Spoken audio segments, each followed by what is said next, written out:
बिस्मिल्लाहिर्रहमानिर्रहीम। अस्सलाम वालेकुम। पाकिस्तान टुडे के साथ मैं हूं मंसूर आजम काजी।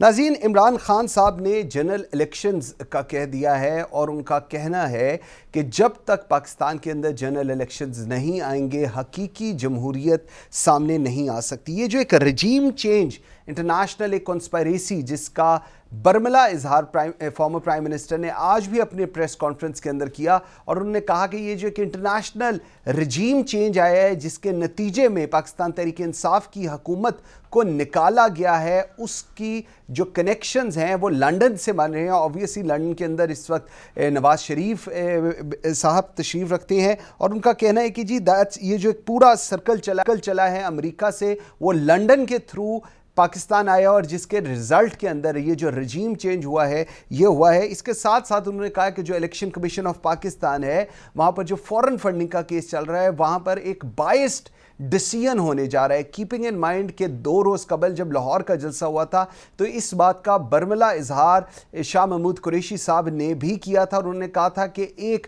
कॉन्स्पायरेसी इस्लामाबाद में हो रही है जिसके नतीजे में पाकिस्तान तहरीक इंसाफ को डी नोटिफाई या डिसक्वालीफाई किया जाने का अंदेशा है। इसके साथ साथ इमरान खान साहब ने आज ये भी कहा कि बैरूनी मुदाखलत हुई है और नेशनल सिक्योरिटी कमेटी ने इसकी तायीद की है, इसको एंडोर्स किया है।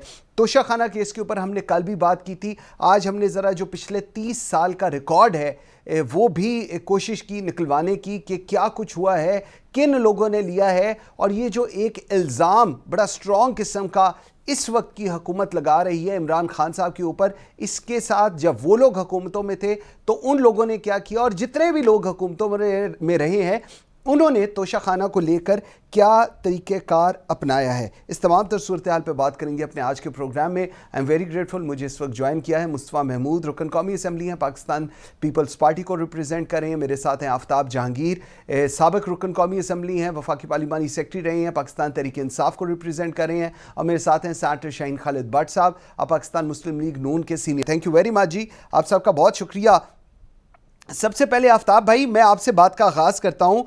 आज इमरान खान साहब ने प्रेस कॉन्फ्रेंस की और उसके अंदर उन्होंने कहा कि एक तो जनरल इलेक्शंस कॉल हों और इमीडिएट बेसिस के ऊपर कॉल हों, उसके साथ उन्होंने कनेक्ट कर दिया इलेक्शन कमीशन को कि उसको रिज़ाइन कर देना चाहिए। और जो इंटरनेशनल कॉन्स्पायरेसी जिसके रिजल्ट के अंदर पाकिस्तान तहरीक इंसाफ हुकूमत से बाहर गई है एज पर इमरान खान साहब, उसका जो कनेक्ट है सारा वो लंदन से नवाज शरीफ साहब से मिलाया जा रहा है। सर, पहले इस पे आपका एनालिसिस दीजिएगा, इन तीनों चीज़ों को लेकर सबूत जो है कोई मौजूद हैं या ये आप लोगों का व्यू पॉइंट है या ये एक बयानिया है जो इस वक्त बनाया जा रहा है?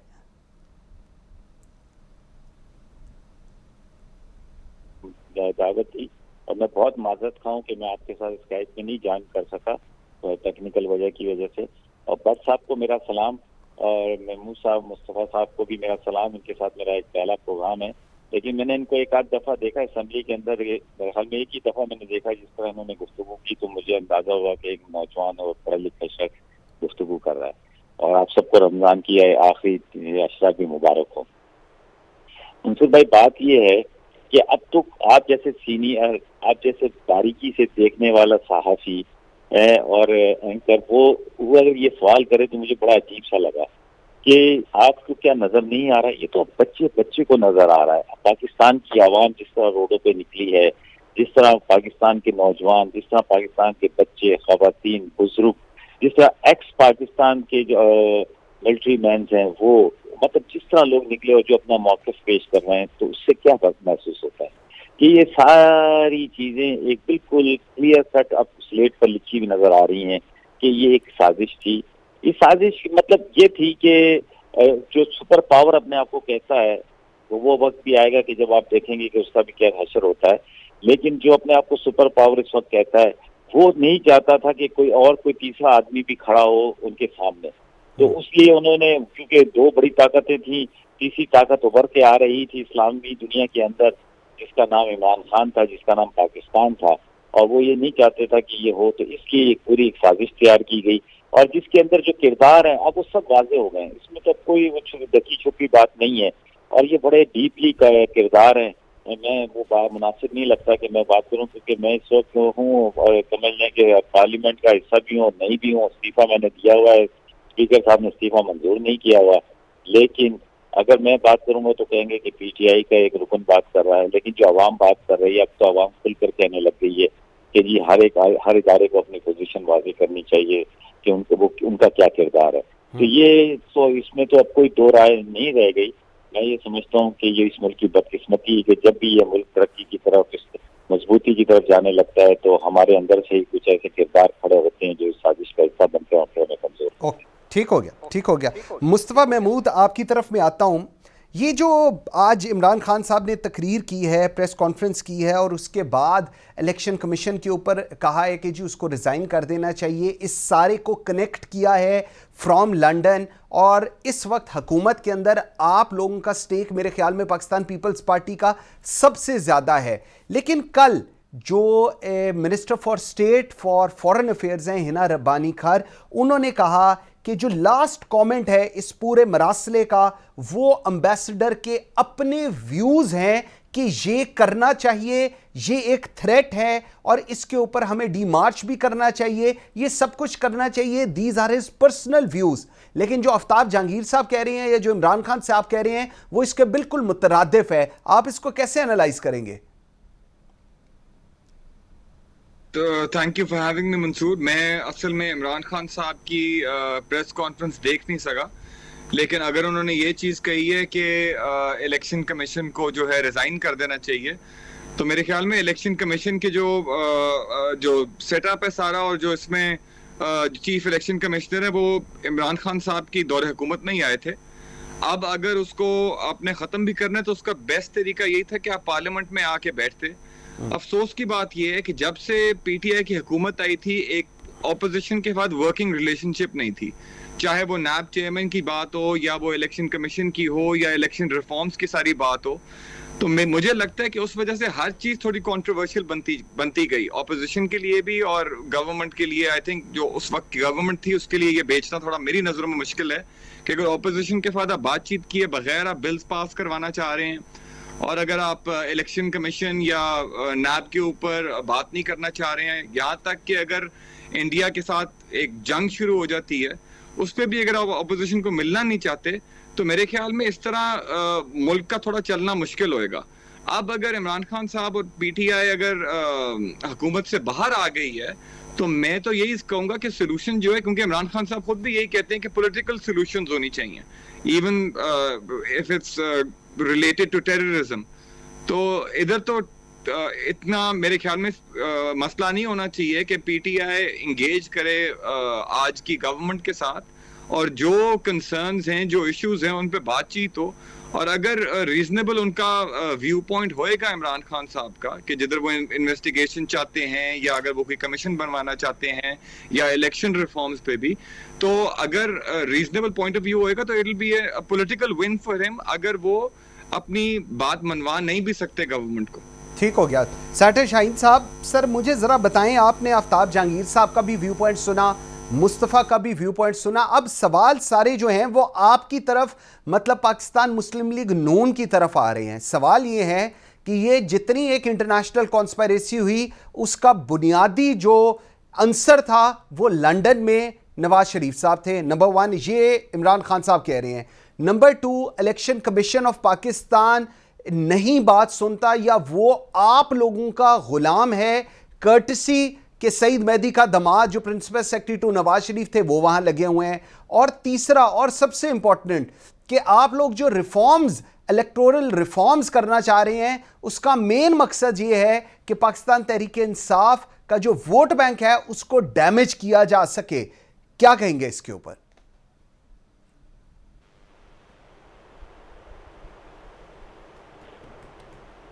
जी सेंटर साहब, आवाज आ रही है? जी सेंटर साहब को आवाज नहीं आ रही जी मेरे ख्याल में।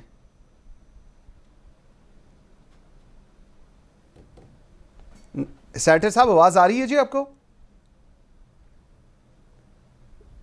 नहीं आ रही जी। आफ्ताब भाई की तरफ चलते हैं, उतनी देर में कनेक्ट करते हैं जी उनको दोबारा। आफ्ताब भाई, अब मुझे ये ज़रा बताएं कि दोबारा मार्च की तैयारी भी कह दी गई है और ये मुझे ज़रा समझाएं, पहले इस्टेब्लिशमेंट पे क्रिटिसिज्म रहा, हम सब ने देखा, उसके बाद सुप्रीम कोर्ट रात को 12 बजे खुली, क्यों खुली उस पे क्रिटिसिज्म आज की तारीख तक है, लेकिन उसके बाद आज ये कहा जा रहा है कि सुप्रीम कोर्ट जो है इस मरासले की खुली समाअत करे। सर, कौन सी सुप्रीम कोर्ट के ऊपर आपका यकीन है? बिकॉज अर्लियर जब सादिक और अमीन कहा गया था तब सुप्रीम कोर्ट बिल्कुल ठीक थी, उसके बाद जो भी चीजें आई तो हमने देखा कि उसके ऊपर निशानदही की गई, कहा गया कि जी इनके फैसले ठीक नहीं। सो अब सुप्रीम कोर्ट जो फैसला देगी, अगर वो इसकी हेयरिंग करती है तो पाकिस्तान तहरीक इंसाफ को कबूल होगा।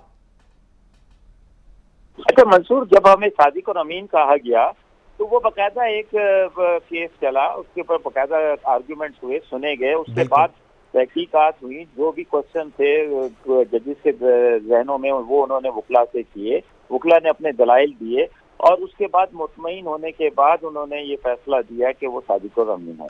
लेकिन उस वक्त की जो अपोजिशन, इस वक्त की जो कौमी हुकूमत है जो है, उसने उसको मानने से इनकार कर दिया। हमने किसी भी फैसले को मानने से इनकार नहीं किया। हमारा कहना ये है कि जब आप फैसला करने जा रहे हैं, अब क्योंकि फैसला कर चुके हैं ना, अब तो मुझे अपनी राय देने का हक हासिल है, तो जब आप फैसला करने जा रहे हैं तो जिस बुनियाद के ऊपर किसी शख्स को कत्ल किया गया है या कोई ऐसी बात है या कोई ऐसी वारदात या कोई ऐसी हरकत जिसकी बुनियाद पर वो की गई है, तो उसकी बुनियाद को भी जांचना जरूरी है। आपने रूलिंग के ऊपर तो सुप्रीम कोर्ट ने फैसला दे दिया कि जी सूरी साहब की रूलिंग सही नहीं है, और फिर उस वक्त जो थे चीफ जस्टिस साहब, जो किरदार उन्होंने अदा किया, ये मैं क्योंकि फैसला आ चुका है तो ये मैं अपनी राय दे रहा हूँ कि वो एक स्पीकर की राय का किरदार था कि जी आपने इतने बजे शुरू करना है, इतने बजे खत्म करना है, इस दिन से शुरू करना है, पूरा। इससे बेहतर था कि अदालत के अंदर ही बैठकर वो लगा लेते, असेंबली बुला लेते और कर लेते, लेकिन ऐसा नहीं हुआ। जबकि जो बुनियाद थी, जो हम आज भी जिस पे स्टैंड करते हैं कि वो एक ट्रांसपेरेंसी थी, वो एक मदाखलत थी, वो एक बैरूनी ताकत की, उसकी बुनियाद पर ये सब कुछ हो रहा है, तो उसके ऊपर जो आइन का आर्टिकल कहता है 5, उसके मुताबिक फैसला दिया गया, रूलिंग दी गई सूरी साहब की तरफ से, उसकी तरफ ना उस वक्त सुना गया ना उसके बाद, ना कोई तफसीली फैसले में ये लिखा हो कि जी हम इसको देखेंगे, हम इसको भी जांचेंगे, बाद में हम इसको देखते हैं या कुछ करते हैं, कुछ नहीं।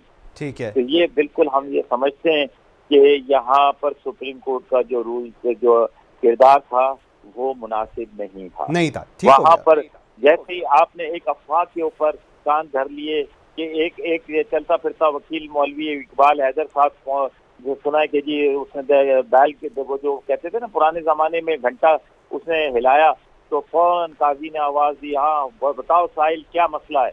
तो अभी वो सुना ही था तो कि जी रात को 12 बजे सुप्रीम कोर्ट भी खुल रहा है, या ठीक हो गया, पॉइंट आ गया जी आपका, पॉइंट आ गया। नहीं मंसूर भाई, जी कोई तारीख में मुझे बताएं कि रात को 12 बजे एक आम साहिल के लिए सुप्रीम कोर्ट लगी हो, कोई अदालत लगी हो, कोई सेशन जज लगा हो, कोई मजिस्ट्रेट लगा हो, कोई ऐसा कोई नजीर मिलती हो, तो मैं ये कहूंगा कि माजी के अंदर भी होता रहा है, इसलिए इसमें ये कोई अचंभे की बात नहीं है। भाई 2007 के अंदर भी इमरजेंसी जब लगी थी, आपको याद है, तब भी रात को कोर्ट्स खुले थे। 2009 के अंदर जब जजेस को डी नोटिफाई किया गया था तब भी सुप्रीम कोर्ट खोला गया था जी। ये दो एक एग्जांपल्स हैं हमारे पास, लेकिन ऑब्वियसली आपका, क्योंकि इसके ऊपर आप वो एक ऐसी सिचुएशन के अंदर है, क्योंकि उसकी वजह से लग रहा है कि सुप्रीम कोर्ट को खोला इसलिए गया था, जो पाकिस्तान तहरीक इंसाफ का व्यू पॉइंट है, खोला इसलिए गया था कि अगर 12 बजे से पहले फैसला ना हुआ या वोट ऑफ नो कॉन्फिडेंस ना हुआ तो शायद हुकूमत को डिस्क्वालीफाई कर दिया जाए। ठीक, आपका पॉइंट अपनी जगह वैलिड है। मुस्तफ़ा, मुझे अब ज़रा ये बताएं कि ये जो अब साजिश वाली कहानी है और जिसके ऊपर अब कहा जा रहा है कि सुप्रीम कोर्ट जो है वो इसको लेकर इस मरासले की खुली समाअत करे, सुप्रीम कोर्ट का अदालतों का फैसला आप लोगों के हक में आए तो अदालतें ठीक हैं, अगर उनके हक में ना आए तो अदालतों के फैसले गलत हैं। सो अब सुप्रीम कोर्ट की तरफ ये चीज इवेंचुअली जा रही है, जो पहले भी यही था कि जी क्योंकि हर कोई मरासले का अपना मतलब अखज़ कर रहा है। आप लोगों के लिए मरासले का मतलब बिल्कुल फ़र्क है, पीपल पाकिस्तान तहरीक इंसाफ के लिए बिल्कुल फ़र्क है। सो फैसला अदालतों की तरफ जा रहा है, अदालतों का फैसला किसी एक के हक में आएगा, एक के खिलाफ आएगा, फिर क्या किया जाएगा? मंसूर, वही बात है कि अगर पिछले फैसले पे तनकीद इतनी हो रही है और इनका हक बनता है तनकीद करना, लेकिन नया अगर फैसला इस पे भी, मरासले पे भी अगर इसी तरह का फैसला आ जाता है तहरीक इंसाफ के जो मौक़िफ़ है उसके खिलाफ, तो फिर अदालतें हमारी उन पे मड स्लिंगिंग होती है। मैं तो ज़ाती तौर पे मेरा ख्याल ये है कि इनको ज़रूर सेटिस्फाई करना चाहिए तहरीक इंसाफ को कि जो भी सबूत हैं, जो इनके पास हैं सबूत, जो ये इंटरनली अगर कोई इन्वेस्टिगेशन चाहते हैं ज़रूर उसका करना चाहिए, लेकिन मजीद इदारों को, सुप्रीम कोर्ट को इसमें इन्वॉल्व करना, मेरे जाती ख्याल में इसका नुकसान ही होएगा आपकी अदालत को, इसका कोई फायदा नहीं होएगा when you drag courts into politics. लेकिन सियासी तौर पे I think PTI should be engaged by the current government और जरूर गवर्नमेंट में आप हैं, करना चाहिए if they are serious about it. Government में तो मुस्तफा आप लोग हैं, मतलब सबसे ज्यादा हुकूमत के अंदर इस वक्त पाकिस्तान पीपल्स पार्टी है। मंसूर, अगर मेरे पे तसल्ली होती है तो मैं तो साथ बैठने को तैयार हूं, लेकिन आई एम श्योर वो शहबाज शरीफ साहब पे या पूरी एक जॉइंट गवर्नमेंट के साथ जो सीनियर लेवल पे अगर ये लोग चाहते हैं कि कोई बेशक उसमें आपकी इंटेलिजेंस सर्विसेज भी हों और सारा कुछ हो, अगर उस तरह की तसल्ली ये लोग चाहते हैं वो तो ठीक है उस हद तक, लेकिन अगर इनका मकसद वाकई यही है कि हमने सेटिस्फाई होना है, ये नहीं होना चाहिए कि हमने नैरेटिव अपना बिल्ड करना है और उसको सियासी तौर पे इस्तेमाल करना, because that will be very negative for your institutions as well. क्योंकि सियासत को अगर सियासी पार्टीज तक रखा जाए तो वो भी ठीक होता है, लेकिन अगर हम इंस्टीट्यूशंस को बीच में ड्रैग करें तो वो मुल्क को नुकसान होता है। मेरे बिल्कुल ठीक है, बिल्कुल ठीक है। सेनेटर शाहीन साहब जी हमारे साथ हमें ज्वाइन कर लिए जी। सेनेटर साहब आप हमारे साथ हैं जी? सेनेटर साहब हमारे साथ हैं? आप मेरी जी जी सेनेटर साहब आवाज ठीक है जी? नहीं। व्यूअर्स एक छोटी सी ब्रेक लेते हैं जी, एक छोटी सी ब्रेक लेते हैं, जरा ये जो टेक्निकल ग्लिच आए इसको जरा हम एड्रेस कर लें। मेरे साथ रहिएगा।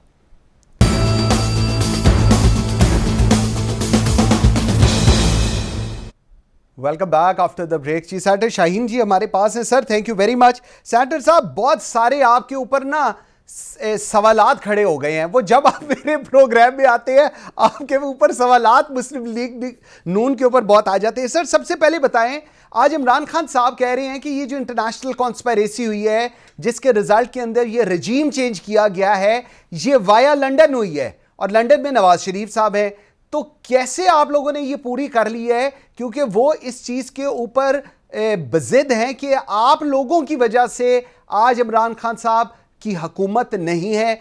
इसके साथ साथ इलेक्शन कमीशन ऑफ पाकिस्तान आप लोगों का ताबे है, क्योंकि सईद मेहदी साहब का दामाद जो है वो उधर के चीफ इलेक्शन कमिश्नर हैं, जो प्रिंसिपल सेक्रेटरी थे नवाज शरीफ के। सर कैसे आप लोग ये सब कुछ मैनेज कर लेते हैं बाहर बैठे हुए ही?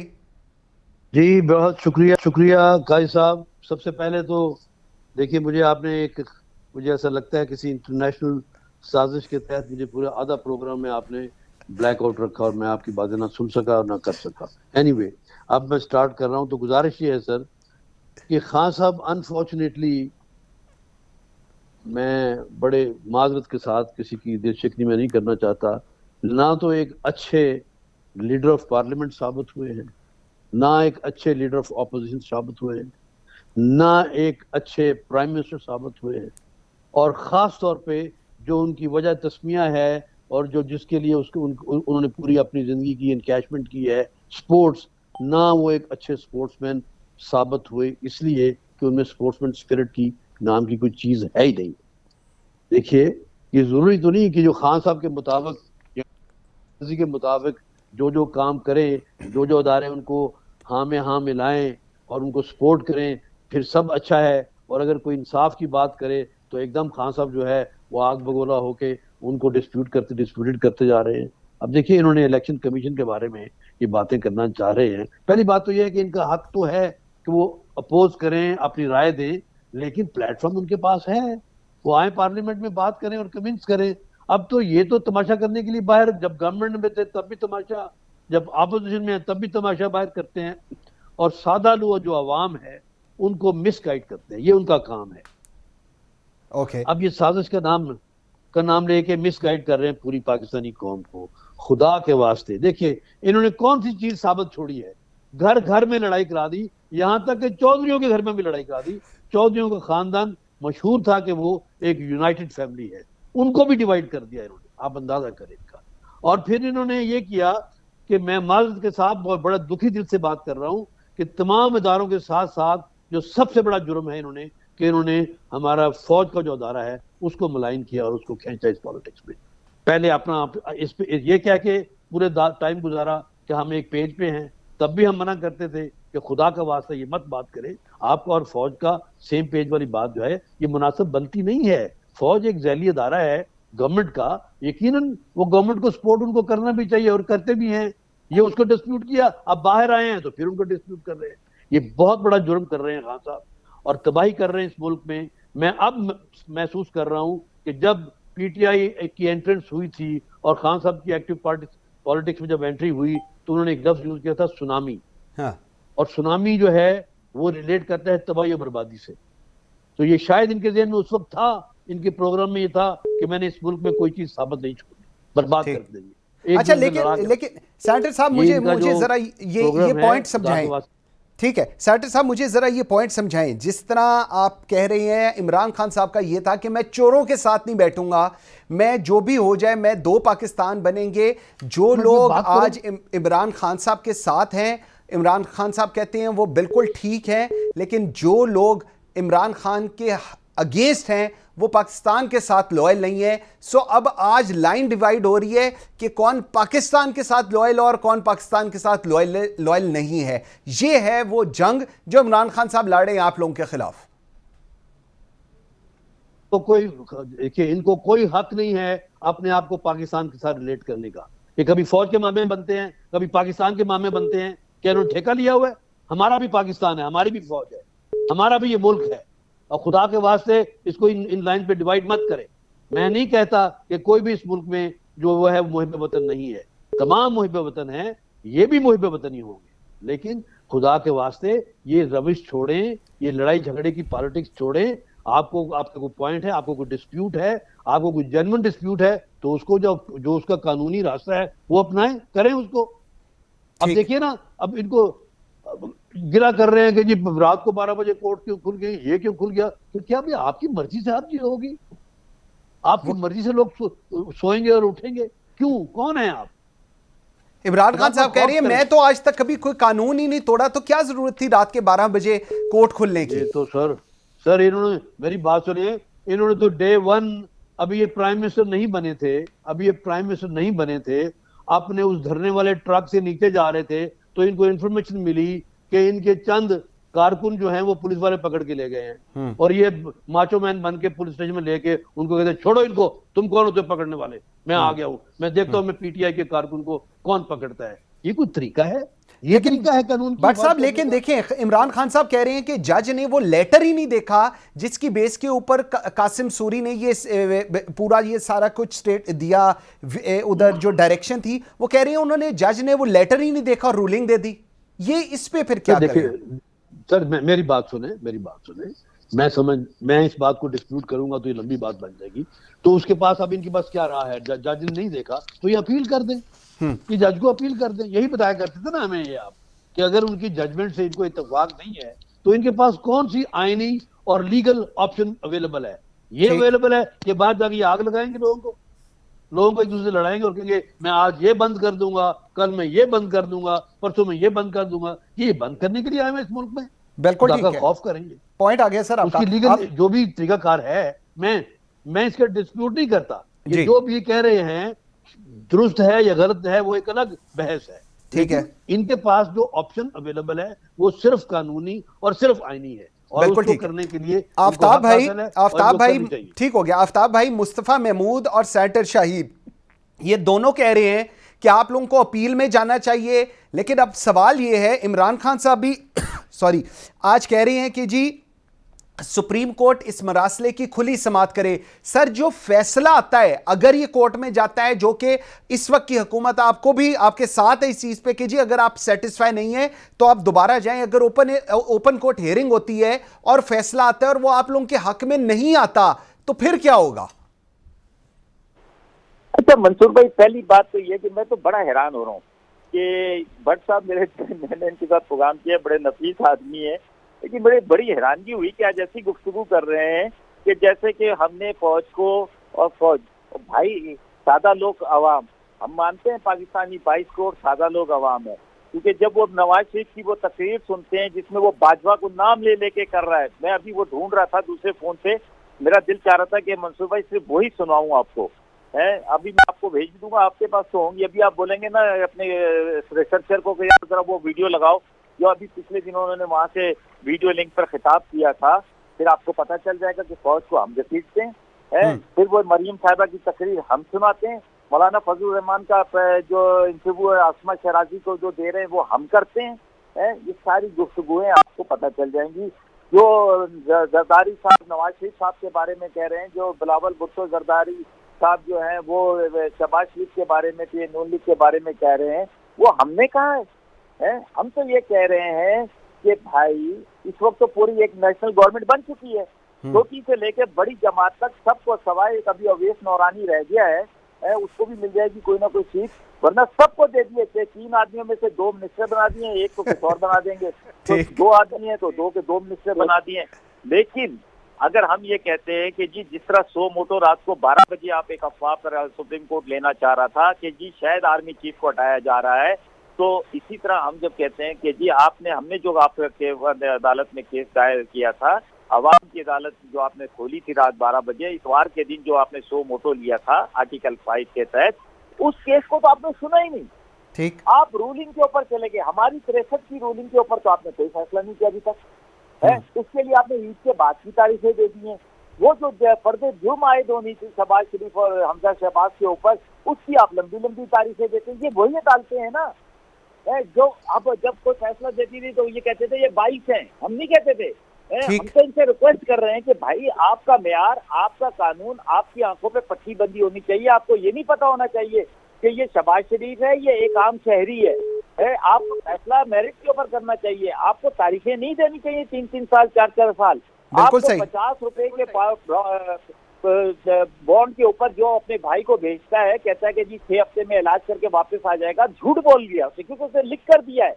बड़ा इंपॉर्टेंट बात है आफ्ताब भाई, बड़ा इंपॉर्टेंट बात है। मैं जरा यही पॉइंट ना एक दफा मुस्तफा के पास ले जाऊं। मुस्तफा, वो अभी बिलावल भुट्टो जरदारी और नवाज शरीफ की मुलाकात हुई जिसके अंदर दोबारा कोई चार्टर ऑफ डेमोक्रेसी, कोई नई चीज, और अब तबीयत कैसी है? मेरा तो ख्याल था शायद बिलावल भुट्टो गए हैं, शायद मियां साहब साथ वापस आ जाएं, क्योंकि अब हालात बेहतर है। कहा भी जा रहा है कि उनके प्लेटलेट्स काफी रिवाइव भी कर गए हैं। आप मुझे जरा बताएं क्या हुआ है वहां पर?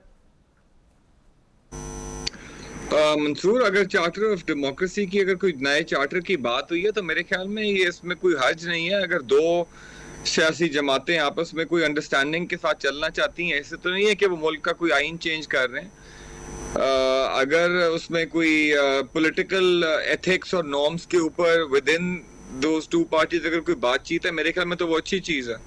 और जहाँ तक नवाज शरीफ साहब की बात है, वो उनके डॉक्टर्स को सेहत का बेहतर पता होगा कि उनकी हेल्थ कैसी है। I am not, they don't share the medical reports with me. Okay, तो अब वैसे क्या ओवरऑल क्या सिचुएशन है? बिलावल अब वजीर खारजा बनने जा रहे हैं, और जो पाकिस्तान पीपल्स पार्टी की चीज़ें थी, for instance chairman senate, presidency, speaker national assembly तो आप लोगों का हो गया एंड ऑल दैट, ये सारी चीज़ें दे आर इंटैक्ट, इनमें कोई डिफरेंस ऑफ ओपिनियन अपेरेंटली नज़र तो नहीं आ रहा? मंसूर, आई थिंक अगर मुल्क की बेहतरी के लिए अगर आपने सियासत करनी है तो कुछ चीज़ों पे आपको इतना वो भी नहीं होना चाहिए स्टबर्न कि हमें अगर कोई नेगोशिएशंस होती हैं उसमें कुछ आपको मिलता है, कुछ नहीं होता उसमें, तो मुझे नहीं लगता कि that should stand in the way of greater good. अगर मुल्क में स्टेबिलिटी की इस वक्त अगर ज़रूरत है, और अगर ये जो अभी मौजूदा गवर्नमेंट है अगर इसमें कोई इस तरह की अगर ऊंच नीच आई, तो मेरी नज़रों में मुल्क के लिए इतना अच्छा नहीं होगा, क्योंकि काफ़ी एक बहुत बड़ी जमात असेंबली से बाहर है। और अगर अभी पीसफुली आप इलेक्शंस की तरफ नहीं जाते हो तो वो मुल्क की स्टेबिलिटी के लिए इतना अच्छा नहीं होगा। तो आई थिंक सब पार्टीज को जौन सी हैं अभी गवर्नमेंट में सारी हैं, इनको बड़े ख्याल से और मुल्क का बेहतर मफाद सोच के फैसले करने चाहिए। सेनेटर साहब, मुझे पता नहीं ऐसी फीलिंग हुई है कि वो एक मुहावरा है ना, आँखां तीनों सुनावा नू नू, मुझे ऐसी फीलिंग हुई है कि मुस्तफ़ा ने मुझे नहीं ये सुनाया, ये मुस्तफ़ा ने पाकिस्तान मुस्लिम लीग नून को सुनाया है। सर, ये मुल्क की बेहतरी और सियासत और स्टेबिलिटी के लिए ये जरूरी है सब कुछ। समझ तो गए होंगे आप मेरे ख्याल में।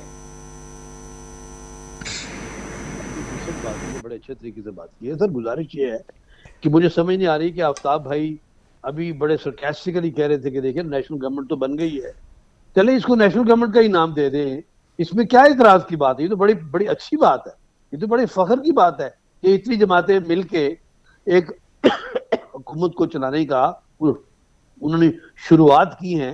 ये तो बड़ी अच्छी बात है, इनके लिए उनको कोऑपरेट करना चाहिए और उनके लिए दुआ भी करनी चाहिए कि वो इसको इंशाल्लाह चलाएं। अगर ज्यादा पार्टीज की इनमें कंसेंसस होगा तो ज्यादा लोगों की सेटिस्फेक्शन होगी। इसमें अब तो अकेली अपोजिशन रह गई है पीटीआई, वो अपना रोल भी अदा करें। ये भाग गए वहां से, ये वहां से भाग गए इसलिए कि ये कोई अल्लाह की मेहरबानी से कोई भी फेयर रोल अदा करने के ना काबिल हैं ना ये चाहते हैं। ये तो लड़ाई झगड़े वाली पॉलिटिक्स चाहते हैं। तो मेरा मतलब कहने का ये है कि मुस्तफा ने जो बात की है मैं बिल्कुल अपने मैसेज में समझ गया हूँ और इंशाल्लाह आप देखिए, अगरचे ये डिफरेंट पार्टीज हैं और जब नेक्स्ट इलेक्शन आएगा तो मैं पहले भी कह चुका हूं आपको कि उस इलेक्शन में डेफिनेटली अपने अपने एजेंडाज होंगे, अपनी अपनी पार्टी अपना इलेक्शन लड़ेंगे, लेकिन सरे दस ये जो 1 साल और कुछ महीने रह गए हैं इसके लिए आप भी दुआ करें और इंशाअल्लाह। और इसीलिए बिलावल जो है वो लंदन गए और लंदन उन्होंने मियां नवाज शरीफ से मशवरा भी किया, तो अच्छी बात है मशवरा किया और उन्होंने अगर इस चीज का इरादा किया दोबारा कि हमें चाहिए कि हम कौन से पॉलिटिकल और जमहूरी नॉर्म्स हैं जिनके तहत एक अच्छी मिसाल कायम करें इस पाकिस्तान के लिए ताकि हम इसको परफॉर्म कर सकें। इवन दो हमारे मुख्तलिफ ख्याल पार्टीज हैं लेकिन बहरहाल मुल्क तो एक ही है ना, मुल्क की हिफाजत तो एक ही है और प्रॉब्लम भी इस वक्त मुल्क में एक ही छोड़ के जा रहे हैं खान साहब, और उसका नाम है मुआशियत का बेड़ा गर्क करके जा रहे हैं। उसके लिए अगर तो उस तमाम पार्टीज अगर इकट्ठी होके, इवन अपोजिशन भी, इनको भी चाहिए कि ये आके पार्लियामेंट में आके और ये कहें कि देखो हम आपके साथ काम करने को तैयार हैं, हमें पता है कि इस मुल्क की माशियत का बेड़ा गर्क हो गया, चले हमने नहीं किया किसी ने किया, ये बेड़ा गर्क हो गया और इसमें जितनी पार्टीज इकट्ठे होके कंसेंसस के साथ काम नहीं करेंगी इस मुल्क की मुआशियत ठीक नहीं होगी। तो इसलिए मैं समझता हूं कि मैं तो 12 जून तक 12 अरब इकट्ठे करने हैं वरना आप खसारे में हैं। आज मुफ्ती इस्माइल ने बता दिया है कि पेट्रोल के अंदर जो सब्सिडी थी वो हम खत्म कर रहे हैं, IMF को वो वादा कर रहे हैं। अब इसका मतलब है आइंदा कुछ घंटों या कुछ दिनों के अंदर एक दफा दोबारा पेट्रोल की हाइक क्रिएट होगी और उस सारे का खुमियाजा आपको और मुस्तफा महमूद को भुगतना पड़ेगा। इसमें आफ्ताब भाई का इतना किरदार नहीं होगा। आफ्ताब भाई ये तो देखिए ना माविज, ये तो पीपल पार्टी, ये तो पीटीआई शरारत कर गई ना हमसे। ये खान साहब को पता चल गया था कुछ वीक्स पहले कि ये अब जाने वाले हैं, अच्छा, ये शरारत कर गए। मैं जब पूछता हूं आफ्ताब भाई, ठीक हो गया, कीमत कम करके हमारे लिए मुसीबत छोड़ दी। आफ्ताब भाई आप लोग शरारत कर गए हैं, सेनेटर साहब कह रहे हैं आप लोग शरारत कर गए, लेकिन मुझे ये बताएं ये जो इस वक्त व्यू पॉइंट है आप लोगों का कि जनरल इलेक्शंस अर्ली कॉल किए जाएं, लेकिन जो मुझे इस वक्त की बात सेनेटर शाहीन की और मुस्तफा महमूद की बातों से लग रहा है वो कह रहे हैं जी स्टेबिलिटी और ये सारी चीजों के लिए कुछ चीजें पोजीशंस अगर हो भी रही हैं तो कोई इशू नहीं, क्योंकि आप लोग इस वक्त बाहर हैं और आप लोगों की है सिर्फ रिक्वायरमेंट, बाकी तमाम ऑपोजिशन, कल की ऑपोजिशन आज हुकूमत में है, तो जो इलेक्शंस है वो सिर्फ पीटीआई की रिक्वायरमेंट है। अच्छा, बिल्कुल। मुझे तो देखिए मंसूर, मैं तो 77 की दहाई में चला गया हूँ, क्योंकि जहाँ पर भुट्टो साहब वर्सेस 9 सितारे थे, समझे ना, तो उस वक्त हल्का निशान था, समझे, 9 सितारों का। तो मैं तो समझता हूँ कि अब वही सूरत हाल बन गई। अब पाकिस्तान डिवाइड हो गया है 2 हिस्सों में, एक हिस्सा है जो प्रो इमरान खान, एक एंटी इमरान खान। अब देखते हैं जब इलेक्शन होगा उसमें देखेंगे क्या सूरत हाल बनती है। लेकिन मैं ये कह रहा हूँ कि मंसूर भाई, आप लोग जब हम आज से 6 महीने पहले, साल पहले, अभी एक बिजली का बम गिरने वाला है जी, 5 रुपए 4 रुपए यूनिट बढ़ने वाले हैं, अभी एक और पेट्रोल बम आने वाला है। तो जब हम करते थे, हम बता रहे थे कि इस वक्त कोरोना है, पूरी दुनिया इस वक्त क्राइसिस के अंदर है, हमें मजबूरी भी ये फैसले करने पड़ रहे हैं, लेकिन उस वक्त आप हमारी कोई सुनता नहीं था। ये खड़े होके पार्लियामेंट के अंदर और इधर, और जिस तरह की आप ये प्रेस कॉन्फ्रेंसें कर करके इस्तेमाल करते थे जुबान, वो भी आपके सामने है। अभी तो हमने कहा कि जी हमारे पास कुछ एक्सेस पैसे जमा हो गए जिससे हम रिलीफ जो है वो हमको देना चाहते हैं, और हमने कहा कि हम 2-3 महीने तक पेट्रोल की कीमत नहीं बढ़ाएंगे। हालांकि हमें पता है कि ये हमारे लिए मुश्किल है, लेकिन हम आवाम को रिलीफ देना चाहते हैं। तो उस वक्त अब जब चीजें बेहतर हुई, अब इनके जब सामने आई हैं चीजें, तो इनको पता चला कि ये तो ये गड़बड़ हो गई। ये तो IMF की तो पहली डिमांड ही यही है कि पेट्रोल की कीमत और सब्सिडी खत्म करो, है। तो अब वो सारी चीजें, अब आवाम को फैसला करना है कि वो बम है या मतलब वो, अगर आवाम पत्थर बांधने के लिए तैयार है पेट के ऊपर, तो मैं ये समझता हूँ कि बड़ी बात है, बहुत अच्छी बात है, बांधना चाहिए, कौम और मुल्कों के लिए बांधना चाहिए, है, अगर मुल्क को बनाना है तो। लेकिन यही सब कुछ बातें जो थी आज से 4 महीने पहले भी कर लेते तो कोई हर्ज नहीं था। उसके भी अगर अपोजिशन भट्ट साहब खड़े होकर कहते कि जी हम तैयार हैं भाई पेट पे पत्थर बांधने के लिए, हमें मालूम है कि इस वक्त दुनिया मुश्किल के अंदर है, हमें मालूम है पेट्रोल की कीमत इंटरनेशनल मार्केट में क्या है, तो हमें इन सब चीजों के लिए तैयार रहना चाहिए। लेकिन जब आप नहीं करेंगे तो फिर अब मुझे तो खुशी होगी कि अब एक निशान, अब पता नहीं उस वक्त तो हल्का निशान इसलिए निकाला था कि आपको पता वो एक नारा चलता था उस वक्त, हल चलेगा किस पर चलेगा, वो मैं लफ्ज नहीं इस्तेमाल करना चाहता है कि वो जब लगता था। उसके बाद फिर एक और आया, साइकिल का निशान आया। अब देखते हैं किस निशान के ऊपर ये इलेक्शन लड़ेंगे हमारे साथ, तो वो आवाम फैसला करेगी मंसूर भाई। जो आवाम का फैसला होगा वो इन्हें भी कबूल है, हमें भी बिल्कुल ठीक है। मुस्तफ़ा, मुझे ये बताएं, ये जो नेशनल सिक्योरिटी कमेटी का एलामिया है, इसकी तशरीह मेरे ख्याल में इस वक्त एक बिल्कुल वैसे ही है कि अपोजिशन का ख्याल है कि जी उन्होंने जो कहा था, उनके ऊपर जो इल्ज़ामात लगाए गए थे वो उससे बरी-उज़्ज़मा हो गए हैं, उनका कोई इसके अंदर कोई किरदार नहीं था। लेकिन पाकिस्तान तहरीक इंसाफ कहती है कि जी सारे में जो उनका बयानिया था उस सारे को नेशनल सिक्योरिटी कमेटी ने एंडोर्स किया है। अब इसका फैसला कोर्ट के अंदर जाके होने लगा है। लेकिन जो हिना रब्बानी खर की मैंने स्टेटमेंट का जिक्र किया, जो कल उन्होंने इंटरव्यू में कहा था, उसका लास्ट पार्ट जो था कि ये जो कुछ कहा गया कि ये करना चाहिए, ये करना चाहिए, ये एम्बेसडर की अपने व्यू पॉइंट थे जो एट द एंड उसने रिमार्क्स में एड अप किया। क्या कहेंगे इसके ऊपर?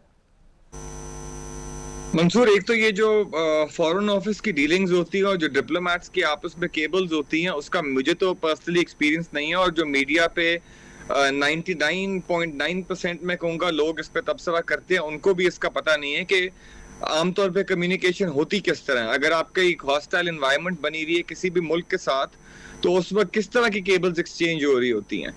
तो क्योंकि हमारे पास वो पर्सपेक्टिव नहीं है, तो हमें ये अंदाजा लगाना मुश्किल है मेरे और आपके जैसे लोगों के लिए कि वाकई इसमें जो लैंग्वेज है वो इस तरह की इस्तेमाल हुई थी जो पहले कभी नहीं इस्तेमाल हुई। और अगर इस तरह की इतनी सख्त और इतनी बुरी लैंग्वेज इस्तेमाल हुई थी, तो फिर तो आपको एम्बेसडर को सिर्फ डिमार्श क्या, आपको तो उसको भेज देना चाहिए था वापस और अपना एम्बेसडर वापस बुला लेना चाहिए था। उसके अलावा जो आपके इत्तेहादी थे उस वक्त, PTI के, MQM थी, दूसरी BAP थी, तो जो बाकी सारे आपके इत्तेहादी थे उस वक्त उनको ऑन बोर्ड आपको लेना चाहिए था। क्योंकि मुझे तो यकीन है आप इत्तेहादी तो छोड़ें, अगर आप उस वक्त की ऑपोजिशन को भी ऑन बोर्ड लेते तो वो बिल्कुल मेरे ख्याल में इस पे सोचने पे मजबूर होते कि क्या अभी वक्त है वोट ऑफ नो कॉन्फिडेंस का। क्योंकि ये तो सियासी तौर पे भी ठीक ना होता ना कि एक मुल्क आपके खिलाफ एक इस तरह की साजिश करना चाह रहा है और आप जो है अगर इंडिया पे आपके पास सारी ऑपोजिशन ऑन बोर्ड आ सकती है और आपकी ब्रीफिंग्स पे आ सकती है, अगर आपके दूसरे कोविड और उस तरह के मामलात पे सारे इकट्ठे मिलकर काम कर सकते हैं, तो इसमें तो सबसे पहले मेरे ख्याल में तहरीक इंसाफ को बुलाना चाहिए था सारों को और लाएअमल बनाना चाहिए था कि जी अमेरिका ने इतना जुल्म कर दिया। बिल्कुल सही। सेनेटर साहब, मुझे सर ज़रा ये एक और इसका व्यू पॉइंट जो है, ये साजिश और मदाखलत, और इसके ऊपर पूरा मुल्क डिवाइड हुआ है और कहते हैं जी ये साजिश नहीं मदाखलत है। इमरान खान साहब कह रहे हैं मदाखलत भुट्टो साहब के साथ हुई थी, मदाखलत जनरल मुशर्रफ के साथ हुई और आज मदाखलत मेरे साथ हुई है। सो आप लोगों को स्पेसिफिकली नून को पता ही नहीं कि मदाखलत क्या होती है। Sir, do you agree on that कि आप लोगों के साथ कभी मदाखलत नहीं हुई? जब भी मदाखलत हुई है वो इमरान खान साहब, मुशर्रफ या जुल्फ़िकार अली भुट्टो साहब के साथ हुई थी? जी पर पहली तो बात है कि खान साहब को बड़ा शौक है अपने आप को भुट्टो साहब के साथ कंपेयर करने का और उनके साथ रिलेट करने का, कि उनके साथ भी हुई थी और मेरे साथ भी हुई थी। इनको इनको इनको ये बताने की जरूरत है कि खुदा के लिए खान साहब वो और किस्म के लीडर थे। आप अभी प्रोसेस में हैं, आपको समझ नहीं आ रही कि क्या करना है क्या नहीं करना, तो इसलिए रिलेट करके अपना कद ऊंचा करने की कोशिश मत करें। जहां तक ये सारे मरासले की बात है, देखिए इस किस्म की डिस्कशंस एम्बेसडोरी लेवल के ऊपर हमेशा होती रही हैं, इससे सख्त लफ्ज इस्तेमाल किए गए हैं। आपको पता नहीं है कि जब मुशर्रफ थे तो उनके साथ पब्लिकली कितने लफ्ज उन्होंने इस्तेमाल किए थे कि आपको हम जो है रूज में कर देंगे अगर आप हमारे को कोऑपरेट नहीं करोगे तो। ये बातें होती रहती हैं। अब देखना ये है कि आपने उसको हैंडल कैसे किया। पहली बात तो ये है कि ये एम्बेसडर ने बात सुनने के बाद, बिल्कुल ठीक बात है, कि रिप्रोड्यूस किया अपना ओपिनियन, ठीक है, और वो किया आगे। आपने उसको इतना सीरियसली अगर समझ लिया, चले इस बात को बहस नहीं करते, वाकई आपने उनको एक बहुत सीरियस किस्म का और बहुत अगली किस्म का थ्रेट समझा, तो फिर आपने क्या किया कि क्या आपने एम्बेसडर को बुला लिया? क्या उनके एम्बेसडर को आपने डिपोर्ट कर दिया? क्या आपने अपनी अपोजिशन में बैठ के ये बात कही कि देखो हमारे लिए एक बहुत सीरियस खतरा है और हमारे बारे में अमेरिका जो है इस किस्म के जो है वो खदशात जो है वो पैदा कर रहा है, तो इसको हमने कैसे एड्रेस करना है? आप तो पहले 20 दिन खामोश रहे। सही। आपको ये तो ख्याल तब आया जब आपको यकीन हो गया कि अब आप फारग हो गए। तो फारग होने के लिए आपने कहा कि मैं फारग होने के लिए अपने ऊपर कौन सा एग्जाम ऐसा ले लूं कि जिसको मैं पब्लिक में सेल कर सकूं। सही। देखिए पब्लिक में आके ये क्यों नहीं बताते कि मैंने 3.5 साल क्या कौम के लिए काम किया है? बताना तो ये चाहिए ना। मैं कितने अच्छे काम कर रहा था, उन्होंने मुझे निकाल दिया। इन्होंने आके क्या किया कि देखो अमेरिका ने मुझे निकाल दिया है, अमेरिका ने मुझे निकाल दिया है, और देखो इसमें साजिश है, इसमें बैरूनी साजिश है, ये कह के उन्होंने ये आइडिया सेल करने की कोशिश की है। और इसमें कोई शक नहीं है कि जो मासूम अवाम है और खासतौर पर इनकी अपनी पार्टी, उन्होंने उसको बाई भी किया है कुछ अर्से तक। लेकिन जो बात क्लियर हो जाएगी, आप देखिएगा इंशाल्लाह, ये बात जब क्लियर हो जाएगी कि ये खत जो है इसकी नौयत क्या थी, इसकी अहमियत क्या थी। अमेरिका ने तो बार बार 3-4 दफा कह दिया कि भाई आज भी उन्होंने कहा है डिडंट मीन टू इंटरफेयर।